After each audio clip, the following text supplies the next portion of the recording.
ready for the weekend here in New York? Look out, weekend, 'cause here we come. Remember that song? Okay. I do know. I don't All remember right, the I words. guess I'm the only one from the 80s. I mean, it's a different generation, right? It is totally different. Yeah. Anyway, so this is I got to get to this story right away. It was in the newspaper, and I'm obsessed with these stories, and here it is. A beauty queen who has a rare condition wakes up with a British accent. Now, we've done this story on our show many times, where people have dental work and suddenly they speak Russian, or people get hit in the head with a brick and suddenly they understand Spanish fluently. It's like their first language. It's a true condition. But this woman has a condition that I hope and pray to get, because I think this sounds doable and manageable. Like, I don't want to wake up and suddenly I don't know English anymore, because then how would I do my job? This is a woman who, she was a Texas beauty queen. She woke up with a British accent. She's never been to England. She said she had a blinding headache. She went to bed. She woke up the next morning and sounded like Mary Poppins. And she said, now this sounds like a very British thing to say. They sent me to psychiatrists at hospital to make sure I'm not alone. She is speaking with British colloquialisms, okay? Did you say not alone or not alone? Alone, alone. Alone. Alone. Okay, because she might be alone and alone. Yeah. She has a condition she suffers from called Ehlers-Danlos, which is a syndrome that causes chronic pain and bruising, which is not funny. It's not at laughing. It's not anything to laugh at. Right. But she also, and they're not sure how these are connected, she has a condition known as foreign accent syndrome. So I am hoping against hope that to you wake up with foreign accent syndrome. And we can bring you some figgy pudding. Celebrities start speaking. Celebrities do that. Celebrities move to you move to London for a couple of months, or you go work on a project, and then all of a sudden you're mixing your Manhattan with your London town. Does anybody, I know you suffer from this whenever you go to Italy. I speak English in every other language's accent when I travel to that territory. Right, right. Like pretend you're in Italy and you want pasta. Would, my friend, could I, excuse me, a little of the red wine? That's good. And Shayna rolls her eyes, and I say, what? She goes, well, what are you doing? I said, well, I'm not speaking their language, but I'm trying. Yeah, they're right. Right. And I feel like they are more attentive. My mother-in-law is going to say, Kelly, you tell Ryan that is not how we sound. But it is, when you don't know, do you think that you're... Oh, of course. You almost feel like I'm one of you now. Yeah. You know? You know who I think suffers from this? And I don't know her, but I'm just diagnosing her over the television, is that Dorit, the Real Housewife. Dorit. Yes. From PK's wife. PK's wife. Yes. So now, do you know what I'm talking about? There's a show called Real Housewives of Beverly Hills. PK and Dorit are married. Right. So Dorit is from, I believe, Connecticut. And yes, and she speaks two kinds of British accents. When she's speaking to PK, she's got kind of like a Cockney accent. Yeah. She's like, please, sir, I want some more. But when she's speaking to Lisa Vanderpump, she's very posh, and she's sorry that she's 40. I'm 45 minutes late, but I was stuck in traffic. You're very good at this. Are you sure you don't have a condition? You're mastering this. I'm practicing, so when I get this condition, because I'm going to start hurling myself down the stairs soon, because I'm desperate to develop this condition. But she has that. So Dorit changes it. She changes her accent based on what British person. PK, her husband. Yeah. Who you know. Whom I know. He has that accent, so she chameleons to his accent, and then chameleons. I've been guilty of chameleoning as well. I do that in Paris every time we go to Paris. I start out with bonjour because I want everyone, and usually they answer me in English, like hi. But what's up? But I immediately go to my default English with a French accent English. Right. you know, how much for this handbag? As if I'm fooling somebody. We're tricking no one. Yeah. I was thinking about trying this weekend. There is a new fitness trend, and I'm always up for trying something new, especially if the weather's going to be decent in New York City. Have you ever seen, like, you like to run. You tell me you I'm like a runner. You like to put on your music and run. Mm-hmm. Have you ever seen people outside in the park or on the path running backwards? Oh, yes. My son's done it. I've done it. I've also run sideways. It's good for this. It's good. I think waking up with an English accent isn't what we should be concerned about. If you're running sideways. It's the least of my problems. Yes. It's the least of your issues. Why do you run backwards? I started out doing rehab on my hip that way because I had injured my hip and it was good rehab. And then I noticed that I developed like a nice little sweep on my thigh muscle, and I'm a vain lady, and I liked the way that looked. Sweep development. Yeah, like a little sweep development. I've heard of the yoke. What's that? I'm not a doctor. What's the yoke? You know, right? The yoke. No, not the yellow stuff. Would I dunk my toast in? No. The yoke is like if a guy has a muscle here, like a hip muscle, they call it the yoke, don't they? All right, well, the guys in the gym call it that. Wow. You never heard of that? Do you have a yoke? Mark has a yoke. He's got a hip muscle. Yeah. We call it something else in my house. But they say running backwards is becoming a new trend, and the reason is it improves your coordination, your balance, it boosts your performance in forward races, and it shakes up the repetitive training routines. But I think I was going to try it on the west side, down the west side, on the path, I was going to try it. I mean, do it off hours. You don't want to do it Well, how do you see what's coming? Right. I would go running. I'll run with you if you want, and I'll run. We'll run backwards? I'll run facing forward, and you can. What language should we speak? I'll speak to you in French. I'll be like, look out! Look out! Oh no! Oh mon Dieu! Look out! Oh no, Ryan! Wait, I don't know where you are now. It's Where is Waldo? I know. I just country jumped. You just went. I just went to another territory country. jumped. I did. Merci, mon ami. Yes, I would do that for you. Okay, good. Well, we should I would run. That'll be us. We're in the same outfit, running backwards. If you guys want to know where we'll be this weekend, we'll be facing. In our Lululemon. But also running uphill backwards is also good because it really is good for your buttocks. Yeah, I don't think I'd have the coordination. This part here. Yes, above the sweep. Above the sweep. The yoke, the sweep, the buttocks. I'm so confused. Are you a moderate cursor or a frequent cursor? I curse a lot. Yeah. More than most people, even. I think. Do you know that? But not at home. I'm not sitting around cursing by at yourself. Kids. Well, yeah. You may be actually. Not at the kids, but I read this and I did think of you because she does like to curse, and I think that people who curse are honest. Yeah.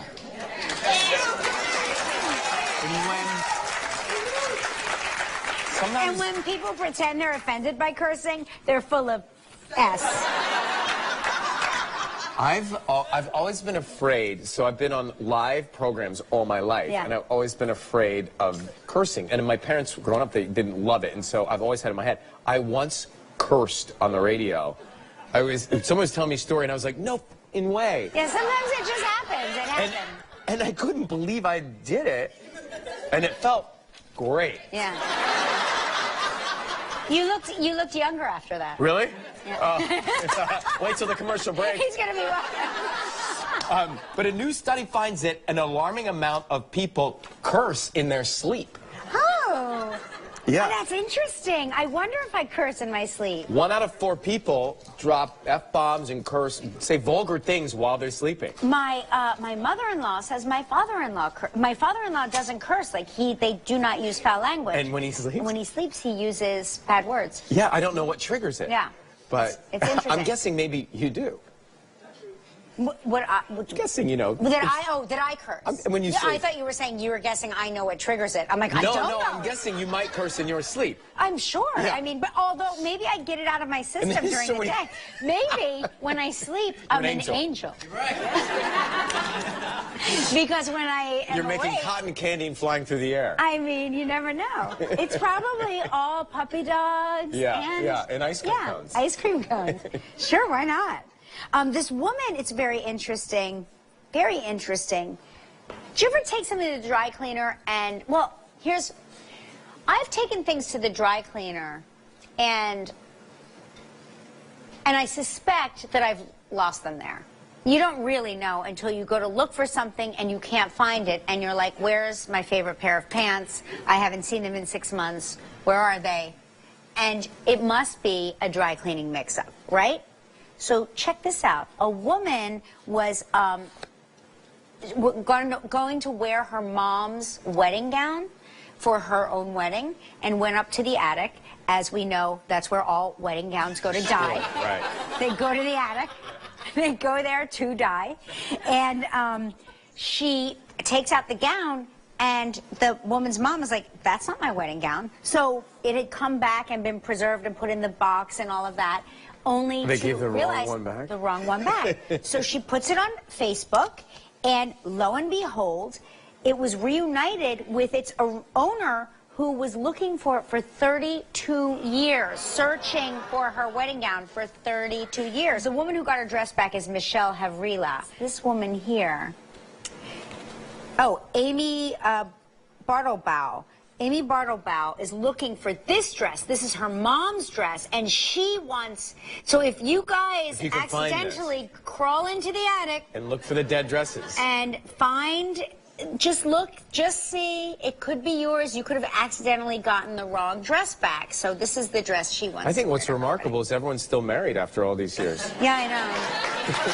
I mean, that actually is we don't know. Well, we can't be certain, but those are facts, not in evidence. They just have the dress. Let's be hopeful. Yeah, let's be hopeful. What's interesting is that so many women are choosing to wear their mother's wedding dresses. I think that's very nice. It's like a nice tradition. I didn't know that they dye upstairs. Now I know that's what I go up there to to there. dye. On today's show, Eddie Redmayne is here. Bethany Frankel is with us too. And right now it's time for Snoway Travel Trivia.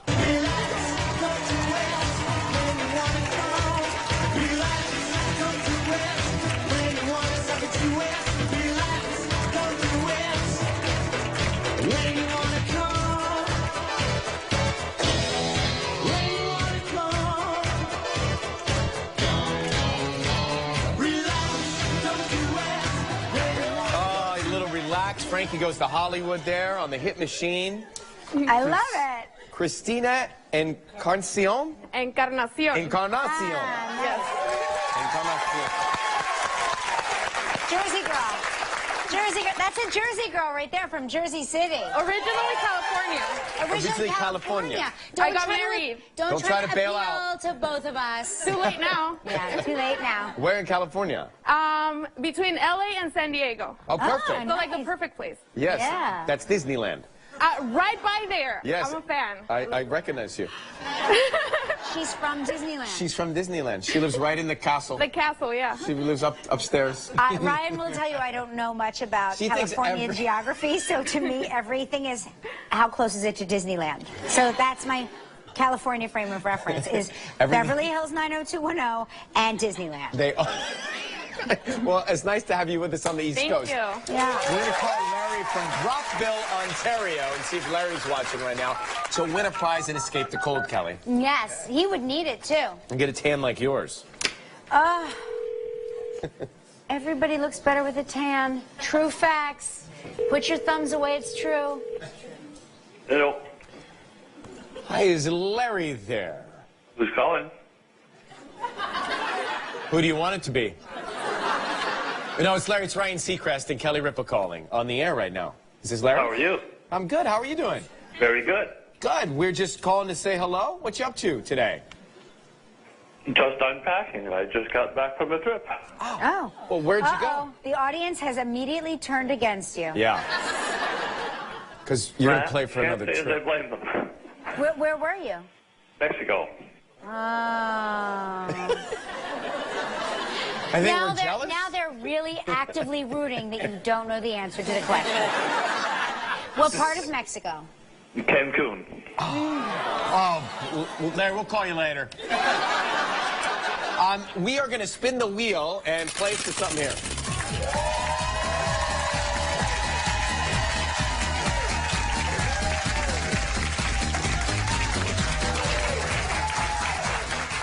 What's this one? It's a great prize, the Manchester Grand Hyatt in San Diego, California. Not far from Disneyland. Yeah. 7 days and 6 nights. It includes a $900 food and beverage credit, a couple's massage. You know what that means. I do. Yeah. Yeah, that's right. Get your yoke rubbed and your sweeps rubbed. It's all sweeps and yokes. This trip is provided in part by, he has no idea what we're talking about. I don't either. This trip is provided in part by Priceline. It's a prize valued at $5,400. You have 20 seconds. All right. And only one guess. Good luck, Larry. I'm going to need it. No, you're gonna be fine. Okay. Earlier this week, Larry, we talked with Denai Guerrera. On what holiday did we say Denai's birthday is? Valentine's Day. Yes! Congratulations. You and a guest will enjoy 7 days and 6 nights at the Manchester Grand Hyatt San Diego. Find a relaxing getaway at the waterfront Grand Hyatt San Diego and enjoy Pacific Ocean. Still knew the answer. Very, very good calculated guess. Wow, I like it. You guessed exactly right. And guess what else? San Diego is just a hop, skip, and a jump away from your old stomping grounds in Cancun. I'm ready to go back. Yeah. It's minus 19 Celsius here. Oh, see now, aren't you happy for Larry? Wow. You monsters that didn't feel like Larry deserved it because he just got back. Larry, listen, now you get to help make the day of a lucky member of our studio audience who will receive a $500 gift certificate from Omaha Steaks. So please pick a number between 1 and 217. Well, you know, we definitely have to go with Valentine's Day, so I'll pick number 14. 14. Number 14. Larry, thank you so much for watching us, buddy. You have a great day. We'll be right back with Eddie Redmayne. Still ahead on Live, reality star Bethany Frankel. And coming up next, Eddie Redmayne.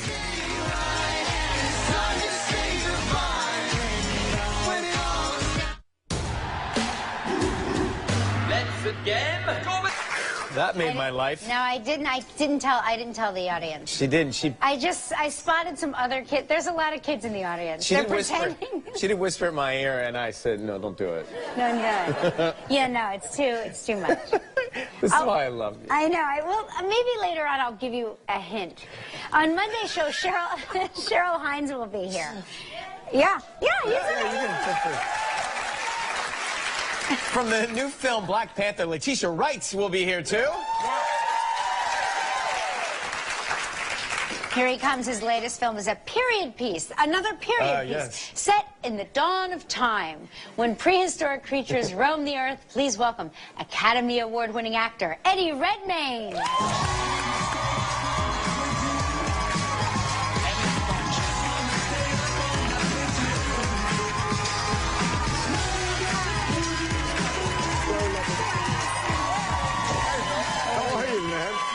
Yeah, good to see you. So much has happened to you since you were here last. It's been a while. I mean, but all amazing things. Oh. You got married. True. Yes. Congratulations. You now have 1.5 children. That's also true. Right? Yes. Yeah. You have a daughter who's a year old. That's right, yeah. And how far along are you? So I've got a daughter who's a year and a half, and another one on the way in the next few months. So that's great. Yeah, it's we've just about got to that stage when we're beginning to sort of get sleep and remember what that word means. Oh, Yeah. just to change it, Totally. right? Yeah. And we're getting prepped to go back into the rip trenches. off the Band-Aid. Just rip it off. So do you know what you're having? We don't know. Are you going to find out? We're not going to find out. You're not. No. So do you pick 2 names? Yeah, but it was interesting because last time we didn't know either, and we did that thing where there was basically only one name for each sex that we agreed on. Yeah. So if it's a boy, we have a name, but if it's a girl, I think we're still in discussion. Negotiating. Yeah. It's fun though to not know. It is. Do you know? It's like although, what am I saying? When we had Iris, I remember early on in Hannah's pregnancy, people were like, are you going to find out? And Hannah went, no, and I went, yes, at exactly the same time. Oh, wow. And then I went, no, obviously no. I mean, whatever that's good. So, yeah. Somebody told me that if you have the sonogram, Yeah. and they say to you, do you want to know the sex of the baby? That's almost a tell, like almost like they're looking at the penis. Oh, really? And I can't believe I just said that. At that moment, say it. Yeah, they're looking at it, and so it's like almost a tell. It's a giveaway. Yeah. Well, but I don't know if that's true. I don't know. It transpires with Iris though that it's also you sort of have to tell them not to say, but. The nurse last time slightly sort of accidentally gave it away to Hannah, but she didn't tell me that. So she sort of had a sense that Iris was going to be a girl. And does Iris understand what's happening? We thought so. I thought she was a genius child because she came up to Hannah and started, kissing her tummy and saying, "Baby, baby in there," she said.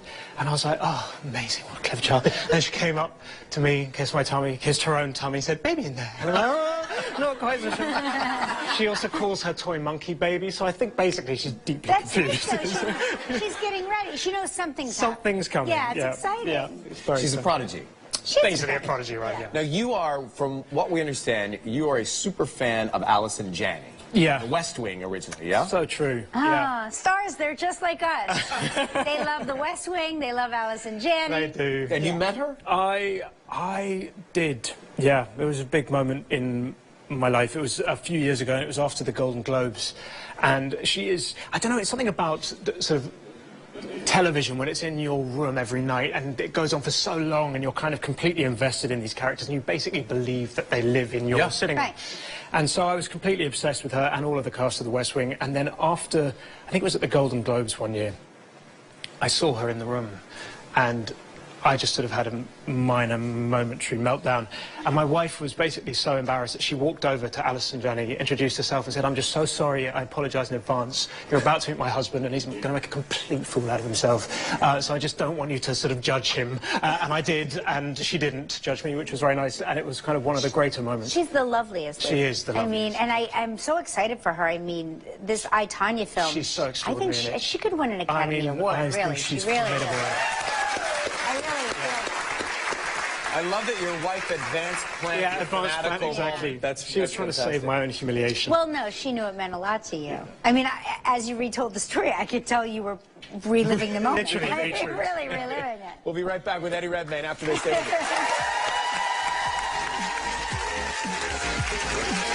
ahead on Live, reality star Bethany Frankel. Having moderate to severe plaque psoriasis is not always easy. It's a long-distance run, and you have the determination. I played that guy there who is Doug, who is a sort of prehistoric caveman. Doug. Doug. Doug Early Man. Yeah. Early Man. Right. The Early Man. Yeah, and he's sort of literally the most enthusiastic and passionate human being you've ever seen. But he doesn't he has this sort of tribe of cavemen, but without realizing down the road is the Bronze Age, and they come and sort of trample all over his kind of land, and he has to fight by playing soccer to win it back. Oh. Yeah. How is he at that? Well, I'm completely useless at most sports, and particularly football. We call it football, you guys call it soccer. Right. But my brothers are like genius soccer players, and so I was never going to be in a sort of sports movie in which I got to actually be any good at that, so I decided to do the claymation version. Yeah. And I get to do like overhead kicks and all of this stuff. Your brothers are good at football. Yeah, exactly. Right. And but how many Academy Awards do they have? Yeah.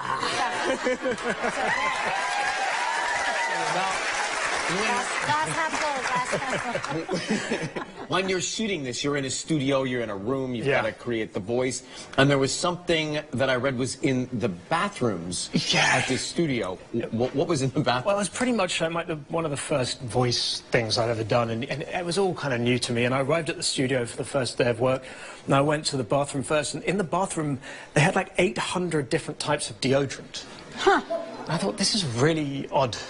But sort of went back in and started doing my first session in this tiny little vacuumed room, and it transpires that basically animated work voice work is quite physical because you're trying to like put everything into the voice. voice. After about 20 minutes, I ran straight back to the loo, used all of the different deodorants. It was like yeah, it wasn't good for anyone. I suddenly realized that was the reasoning. Is deodorant okay to use universally? Over and over again? Can you use somebody else's Oh, deodorant? you kind of get spray. Yeah, oh yeah. Yeah. Okay, If good it's point. I'm not sure about... I'm picturing you rolling it on. Well, that's what we were curious about It's him like using somebody rebanning. else's toothbrush. That's not cool. It's not I cool. personally wouldn't do that. Or you could like wipe off the Yeah. top With a tissue. layer With a tissue. tissue. With a tissue. Maybe That's an antibacterial tissue. Well, We've learned so much today. don't miss his work. Early Man opens today. Good to see you, man. Good luck with the new baby, Celeste.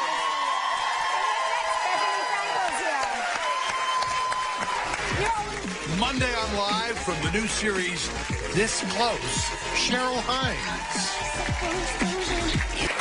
Well, she wears so many hats, Cal. I love her so much. Self-made businesswoman, reality TV personality, chef, best-selling author, entrepreneur, our life coach. Please welcome Bethany Frankel. Woo!